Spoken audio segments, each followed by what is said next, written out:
My friends, tonight we're gonna get dirty because I decided to try another approach to weathering. Again, I know. This time it's gonna be about finishing the lower hull and running gear as the very first thing. I saw it once in a magazine and I thought it looked pretty cool, so let's give it a shot, shall we? When it comes to mud, I always like to start with acrylic paste, and this time I wanna make a small comparison between AK and Wilder.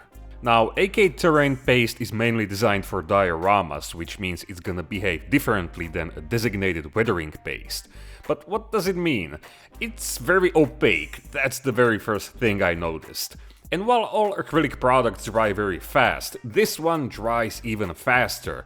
You'll have only a few seconds to blend it with tap water before it starts drying, at which point it's gonna leave a visible mark on the surface. All these properties make it perfect for tank tracks, like no doubts about it. More attention needs to be paid when you apply it on wheels, for example, especially if they're not going to be completely covered with mud. Another thing is how the blending water immediately absorbs the pigment from the paste and it leaves a visible dusty film, so to say.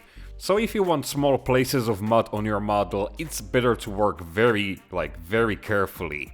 The upside is that the packaging is huge and it's gonna last you for a very long time. And the texture itself is just beautiful. I think it looks very realistic. Wilder's Textured Earth is a long-time staple on this channel and most of us are familiar with its properties.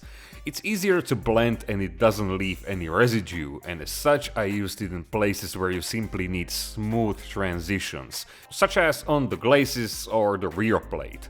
Alternative approach with AK mud would be to carefully stipple the paste without any blending and instead of a smooth blended transition create a jagged, random edges of the mud. Overall, I like both products. They each have their pros and cons and I'll keep using them in the future for sure.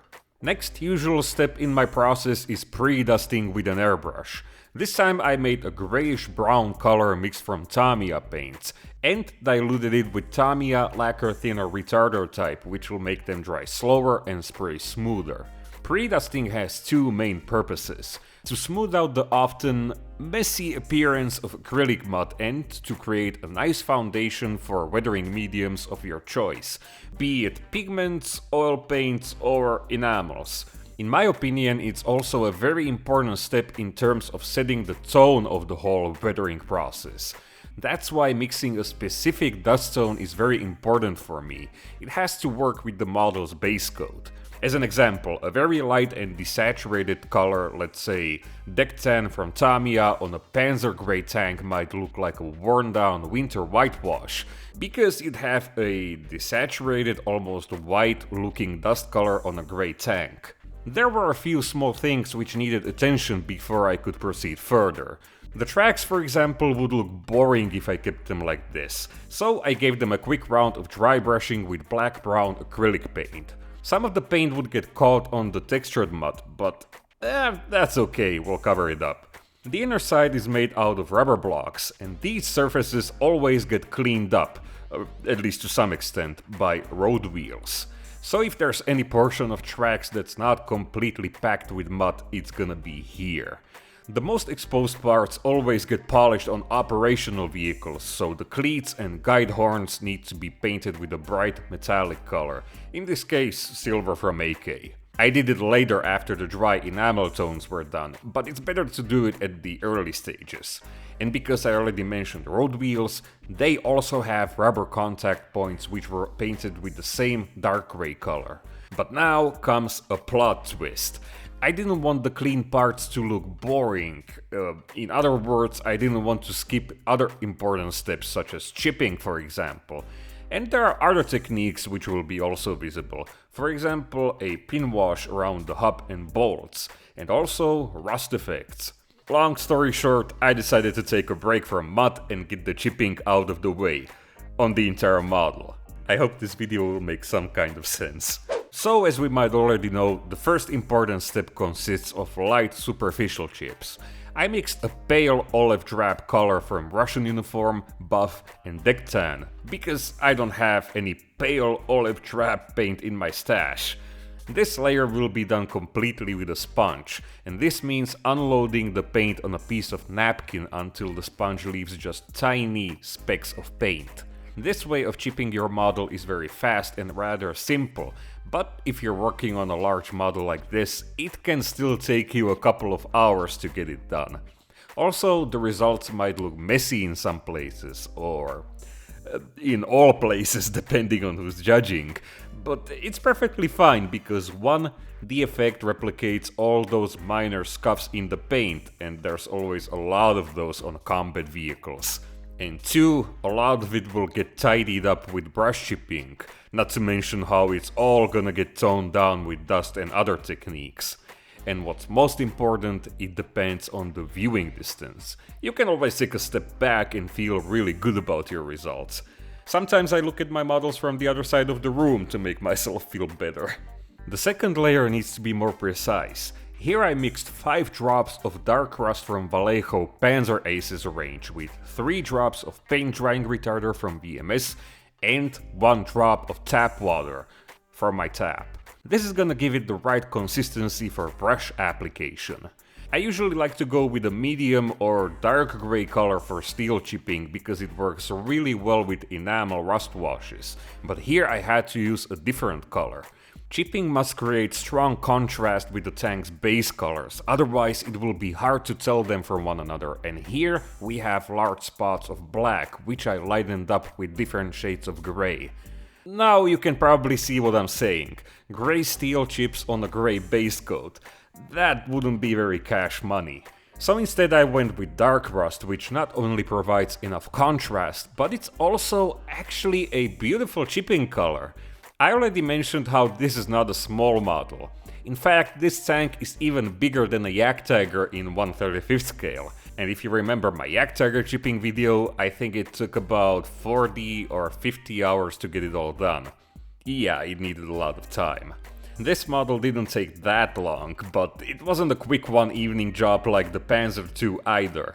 The sponge chipping was about 2 or 3 hours, and the steel chips, I'd say about 10 or 12. And while my original idea for this episode was to get the lower hull finished, I ended up finishing probably the 2 most time-consuming things on armor models: the multi-layered mud and multi-layered chipping. I don't know if this approach will make any sense in the end, or if it's gonna prove better than the other more traditional ones, but I just wanted to try it out and maybe someone will find it interesting. So the chipping is done, and the rest of this video will be focused on the lower hull and all the tasty mud effects. We'll get back to the upper surfaces in the upcoming videos. Yeah, because there's a ton of work that needs to be done here. Pin washes, rust washes, all the details and stowage need to be painted, exhaust needs some rust, and so on and so forth. So yeah, let's get back to the dirty stuff. The first layer will contain dried mud. For this purpose I mixed a similar color to the one I used for pre-dusting. It doesn't have to be exactly the same, some subtle color variation is always welcome. Earth tones always look better and more realistic if the model contains layers of dry, damp and wet mud. But that's just my opinion, because obviously it doesn't happen like that in real life. You can, for example, have a squeaky clean tank that goes out when it's raining and it'll be covered with wet mud and wet mud only. But this is where we try to combine realism with more aesthetically interesting effects. Yeah, or the way I like to put it, to present the model in the most ideal situation, which makes it interesting for us modelers. So the dry enamel mud is very important, even if it's not visible on the heavily pre-dusted portions. It's always the cleaner parts where it makes a difference. Blended enamel dust tones create much more realistic results than airbrushed dust. It's simple as that. The next layer is gonna be damp mud. Loose ground from ammo is one of my favorite colors for this effect because it's not too brown, neither too grey. It has just the right amount of everything. I focused this paint on the muddiest portions, mainly where the textured paste was previously applied. In order to blend it properly without damaging the previous layer, the dry mud needs at least 12 hours to properly dry. There's nothing more exciting than mashing those two colors into one gooey mess. Trust me, unless, of course, you're doing the so-called wet blending, which is done without waiting for the first paint to dry. This is also where we can do some speckling, especially the cleaner parts will look a lot better with some subtle texture. The lower hull is the same story, blending it around details and where the largest amounts of mud are concentrated, and here we can get more heavy-handed with mud splatters. A lot of the lower hull will be hidden behind wheels and tracks, and the rest will be kinda out of sight anyway, so more contrasting effects won't hurt it at all. Tracks need a slightly different approach. Here I'm mixing the loose ground paint with pigment texture from VMS, which will give it a ton of volume and, obviously, texture. Stippling is a more appropriate method than brushing and blending, because not only it's faster, but the results are much more authentic. My goal here is to make the mud look like packed in the tracks, you know? It's the kind of mud that gets torn out of the ground. There are still those parts which should remain clean, and these are easily taken care of with a paintbrush and enamel thinner. The final result is right around the corner at this point, but there's still one more, probably the most important element. Wet mud is the most fun part of the entire process. I mixed it from loose ground, dark colored enamel wash, which will make it darker than the previous layer, and a large amount of wet effects, or simply a clear enamel gloss. The resulting mixture will be dark, glossy and slightly translucent. The best part is that we can apply it like total savages, because the wet mixture will nicely blend in with the previous layers on its own. Partially because it's translucent and partially because the dry and damp mud layers will absorb it. As such, a one light pass won't be visible at all once the mixture dries.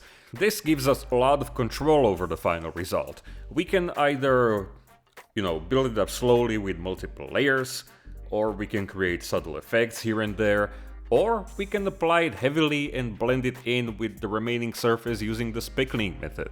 It's best to apply it over sections of damp mud. This way we'll end up with a nice color gradient of sorts. I'll try to explain it. So the largest surface is covered with the dry tone. This area is then filled with the damp mud, leaving the dry tones only on the outside, sort of like a outline, right? And finally, the most intense parts are covered with the wet, sloppy mud. This model will be placed on a very muddy ground, but painting the entire lower hull in just one or, two dark earth tones wouldn't really do it for me. Of course, doing it in these multiple steps isn't a quick job, at all. In fact, it takes quite a lot of time. But I think it's totally worth the effort, because the result isn't going to be just one of those, yeah, it's very muddy, nothing special to see here. But instead, there's actually gonna be a lot to observe, and I think that's beautiful. The only thing that always makes me sad is how a lot of it will stay completely out of sight. I guess if you're a huge fan of multiple layers of mud, then your best bet is to build a World War I tank like a Mark IV or a Whippet, because then you can weather about 70% of the mud like this. Same with the tracks, most of them are gonna be hidden under mud guards, and the most visible part is gonna be the inner side. The only clearly visible thing are gonna be wheels, which in this case are probably the most boring part. But hey, it's all the small details that pay off in the end, especially when someone wants to take a moment to look closer at your model. So, I guess that's gonna be it. I hope you enjoyed this little excursion into my passion for mud and dirt. I know it must look weird to have a finished lower hull on a tank which otherwise has zero weathering, but like I said, I saw it in a magazine and it looked pretty interesting and I just wanted to try it out. Another thing is, and this might be interesting, you know how the lower hull weathering often sets the tone for the entire model. After all, I had to go back and add more effects on the model when I added the tracks and wheels, such as on the Yak Tiger or the Roocher, the Tiger. There were a few of those. So maybe I won't have to do that now. We'll see. So that's what we're gonna take care of in the next video. It's all gonna be about the upper hull and turret. So if you like what you saw, then leave me a like or a dislike if you didn't like it. As always, thank you for watching. And as always, thank you to my patrons, aka sponsors of this show. And let me tell you a small secret now, just between the two of us. I'm very active on Patreon. I post there almost every single day. And as you can imagine, I'm working ahead of my video upload schedule. So you might be able to see in the future. But that's not all, I also post 1 week early ad-free videos there, so you can see even further in the future. 1 week in fact.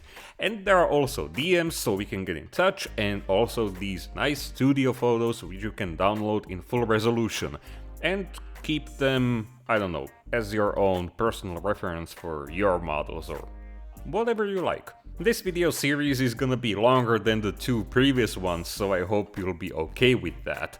It's a huge model with several details which need a lot of attention, so it's really not possible for me to get it done in like 2 weeks or so. But at least I hope the result will be worth it in the end. Anyway, that's all I have for you this week, so thanks again my friends, stay safe, stay awesome, have fun, and I'll see you again the next week. Cheers!